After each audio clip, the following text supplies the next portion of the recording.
నా పేరు ప్రియాంక. నేను దిల్సుఖ్ నగర్ నుంచి వచ్చిన. నేను కాంగ్రెస్కి ఓటేసి తప్పు చేసిన, నేనే కాదు ఇక్కడ ఉన్న ప్రతి ఒక్కరు ఓటేసి తప్పు చేసి ఇక్కడికి వచ్చిన వాళ్ళమే. ఆ కాంగ్రెస్కి ఓటేసి తప్పు చేసి మళ్ళీ మేమే చావాలి అంటే ఎంట్రీని దాగి ఏమైనా వేసుకొని బాయిలో దుంకండి, కానీ నేను చేసే పని మాత్రం నేను చేస్తా అని మాట్లాడుతున్నాడు. అసలు ఆయన సీఎంఏనా? అసలు 2014 ముందు ఎట్లుందో తెలంగాణ, మళ్ళీ 2014 తర్వాత ఎట్లుందో తెలంగాణ, ఇప్పుడు మళ్ళీ అదే సిచ్యువేషన్కి వచ్చేలాగుంది. అసలు తెలంగాణను చూస్తుంటేనే భయం వేస్తుంది. మేము చాలా మంది విద్యార్థులం, అసలు ఇంటి దగ్గర చాలా మందికి అమ్మ ఓటేయండి, కాంగ్రెస్ ఓటేయండి, మార్పు వస్తుంది, 2 లక్షల ఉద్యోగాలు వస్తాయని చెప్పి మేము వాళ్ళందరినీ నమ్మించి వాళ్ళని మోసం చేసి మేము ఓటేపించి నిన్ను గెలిపించి నిన్ను ఆడ కూసబెడితే ఈరోజు మమ్మల్ని జావమని అంటావా? నువ్వు నీకెంత ధైర్యం ఉంటే మమ్మల్ని జావమని నువ్వు అంటావు? అసలు ఎవరు నువ్వు మమ్మల్ని జావమన్నా నీకే? అంటే మేము ఓటేసి గెలిపించింది నిన్ను జావమని, నువ్వు మమ్మల్ని జావమన్నా నీకా?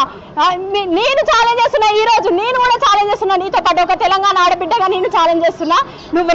నువ్వు ఏడికి వస్తా అంటే ఆడికి మేమందరం వస్తాం, మేము మాట్లాడతాం. ఏ నాయకుల్ని ఎవరిని పిలవం, ప్రెస్ ఉంటుంది, మేము ఉంటాం, అంతే. చూసుకుందాం, మాట్లాడదాం. మీరు అంటున్నారు కదా 2 లక్షల ఉద్యోగాలల్లో మేము ఆల్రెడీ 70,000 ఉద్యోగాలు వేసినాం. ఒకసారి అంటారు 60,000 ఉద్యోగాలు వేసినామంటారు, ఇంకోసారి అంటారు 70,000 ఉద్యోగాలు అంటారు. అంటే వేలం పాటే ఆడుతున్నారా మీరేమన్నా మాతోటి? మీరు ఫస్ట్ ఎందుకు చెప్పారు 2 లక్షల ఉద్యోగాలని? మరి ఫస్టే మీరు మేనిఫెస్టోలో తక్కువ అని చెప్పొచ్చు కదా. 1 లక్ష ఉద్యోగాలు అంటారు, 2 లక్షల ఉద్యోగాలు అంటారు. అసలు ఏం మాట్లాడుతున్నారో మీకైనా అర్థమవుతుందా?